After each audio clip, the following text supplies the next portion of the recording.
Y en ese sentido, así como el presidente Correa tenía días preguntándome que qué podía decir, el presidente de Lugo supo que tenía que hablar hace como una hora y me dijo que sí, que él podía hacerlo porque además tiene mucha experiencia. Así que invito al presidente Fernando Lugo al púlpito del Instituto Samuel Robinson.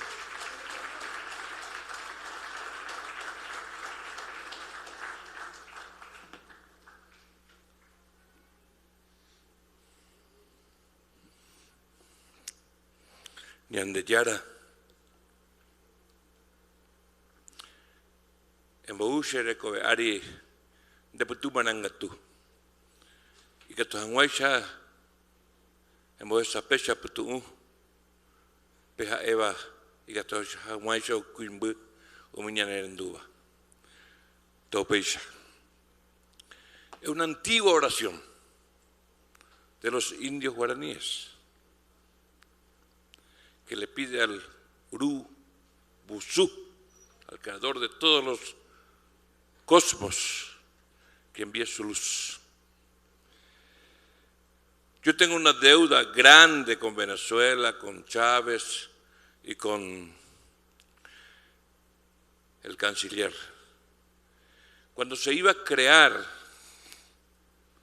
el centro Robinson, me participó y me dijo que escribiera algo sobre los indios guaraníes. Y comencé a darles vueltas y vueltas y vueltas y vueltas. Y hoy voy a dar un adelanto de lo que voy a escribir. No quiero destruir el título de este encuentro. Diálogo de civilizaciones, encuentro de dos mundos, lo que nos decía brillantemente, académicamente, nuestro compañero Rafael, lo que decía desde su experiencia, el hermano, hijo, ¿no? Hijo Evo, porque él me llama papá, ¿no? Y ahora tengo un nieto, dice que tengo que reconocerle a Andrónico como nieto.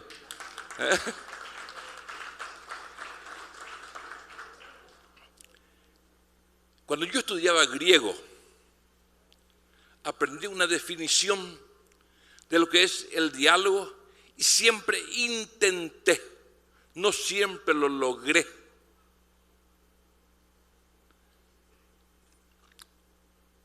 a culminar lo que es un diálogo. Yo creo que Evo en 1992 no hubo diálogo. Yo creo que muy pocas veces hay diálogo. Yo creo que no hay diálogo ni con el Fondo Monetario Internacional cuando te encajan sus paquetes. No sé si hay diálogo en un imperio que viene a imponer.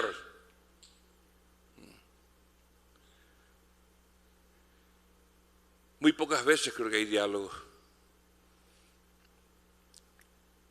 El diálogo que yo aprendí es, dice, si quieres dialogar, ponte en la situación del otro.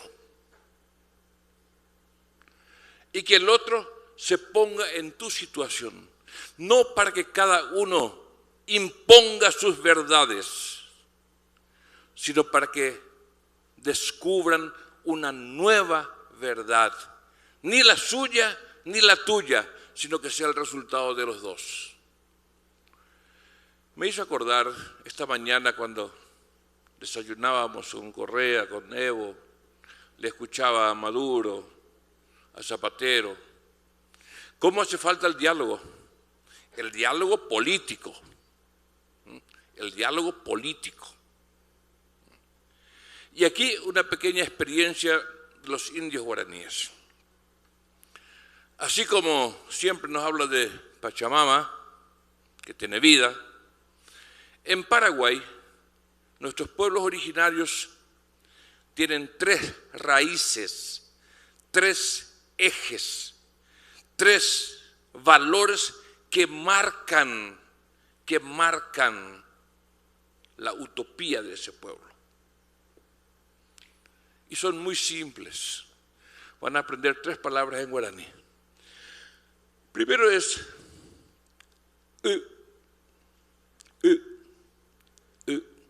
es agua. No tiene nada que ver con los 4 elementos de la filosofía griega, el agua. Del agua está pendiente la vida, decían nuestros pueblos originarios, los guaraníes. Del agua. Sin agua no se vive. La otra palabra es ubu. Es muy gutural el guaraní, ¿eh? Primero, ubu es la tierra. Parecido a la madre tierra. La tierra de donde nacen los alimentos. La tierra donde enterramos nuestros muertos. La tierra donde surge la vida. La tierra.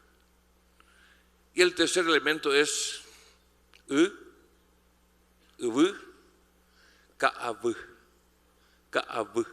el monte, el bosque, que es el gran supermercado de los pueblos originarios, donde encontraba su alimento, su hábitat, su todo. Y hoy le mostraba al canciller qué pasa con los pueblos originarios de Guaraní, de Paraguay. Los narcos sojeros invaden el Paraguay. La justicia vende las tierras de los indígenas y campesinos a las bandas criminales. Y me pregunto, ¿cómo dialogar con los pueblos originarios de Paraguay si no nos ponemos en su situación del agua, la tierra y el monte? En Paraguay, quizá el país que más deforestación. También en Bolivia hubo una gran quema de millones de hectáreas, ¿no? De millones de hectáreas. Qué difícil ponerlo en su situación, desde su agua, desde su tierra, desde su monte, poder dialogar con ellos. Por eso digo que con los pueblos originarios no creo que haya habido diálogo. Hubo imposición, hubo conquista. Yo creo que es bueno retomar estos elementos desde lo académico, desde la investigación, ¿verdad? Y decir, bueno, ¿qué hemos hecho? ¿Hubo realmente diálogo? ¿Hubo diálogo con los conquistadores y la cruz y la espada por un lado y los pueblos? Y el pueblo guaraní no es un pueblo tan guerrero que pueda resistir. Y resistieron más de 500 años. Yo creo que allí está el mérito grande que todavía no valorizamos en su justa medida a pueblos que tuvimos que arrasar. En algunos países desaparecieron, como los charrúas de Uruguay y de otros pueblos. Uno de los primeros presidentes de Paraguay, don Carlos Antonio López, decía, cuando hay conflictos, esfuérzate, decía su hijo el mariscal López, la solución primero por la pluma y después por la espada. Primero, el diálogo. Y qué interesante es todo esto que yo aprendí en la política, conversando con Fidel, con Chávez, y decía, oye Maduro, vamos a dialogar con la oposición, con todos los que vengan. No importa si no pensamos igual, pero dialogamos, discutamos, busquemos la verdad, busquemos lo mejor para este pueblo.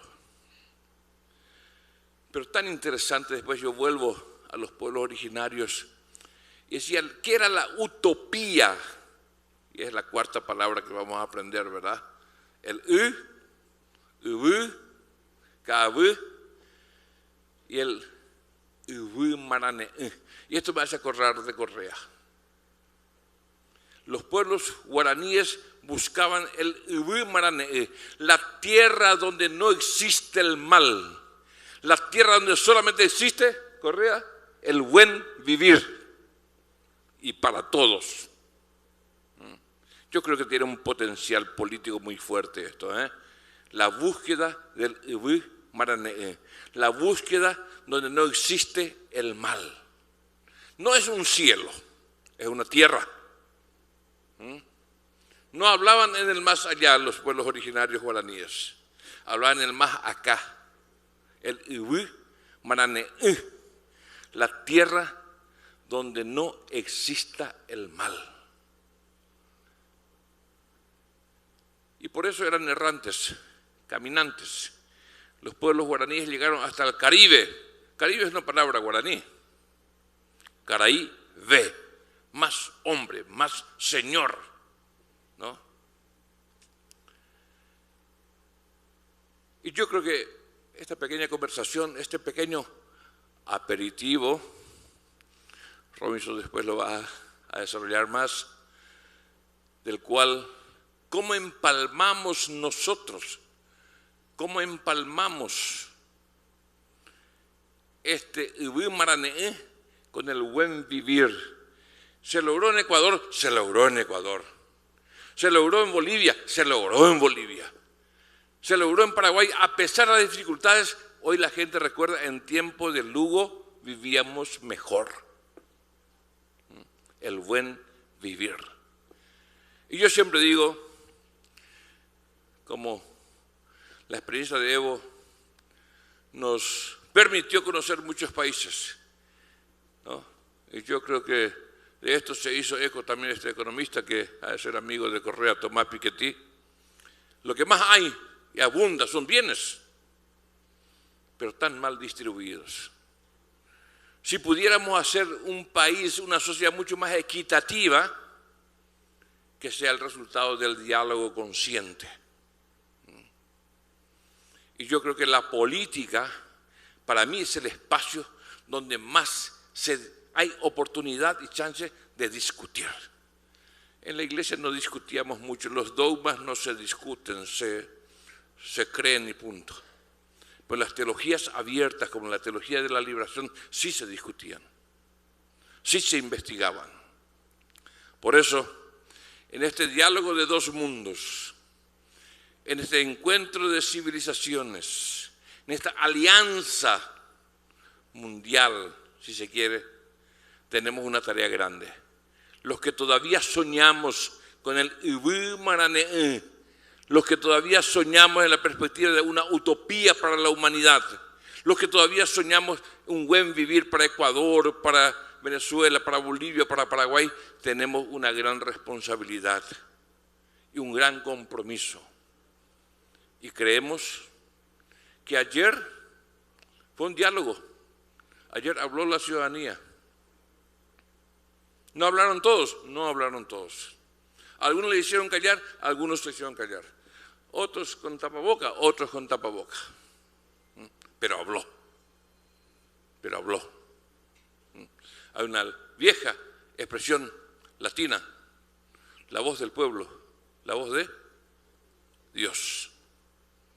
Por eso, escuchemos, incluso comenzando a escuchar a una antigua, con esto termino, a una antigua oración, creo que entraban en Francia, una iglesia, desiderata. Escucha al torpe y al ignorante, que ellos también tienen su verdad. Y cómo nos cuesta escuchar. Queremos escuchar a los sabios, a los entendidos, a los que saben, a los Illuminati, ¿no es cierto? Que esta pequeña experiencia de compartir con Correa, con Evo, esta tarima, y con ustedes, Robinson, nos ayude a que esa tarea de poder dialogar sea en búsqueda de la verdad. Los filósofos decían, si el diálogo me va a dar poder, renuncio a eso. Si el diálogo me va a dar más riqueza, renuncio a eso. Pero si el diálogo me va a ayudar a descubrir la verdad, yo voy detrás de eso. Muchas gracias.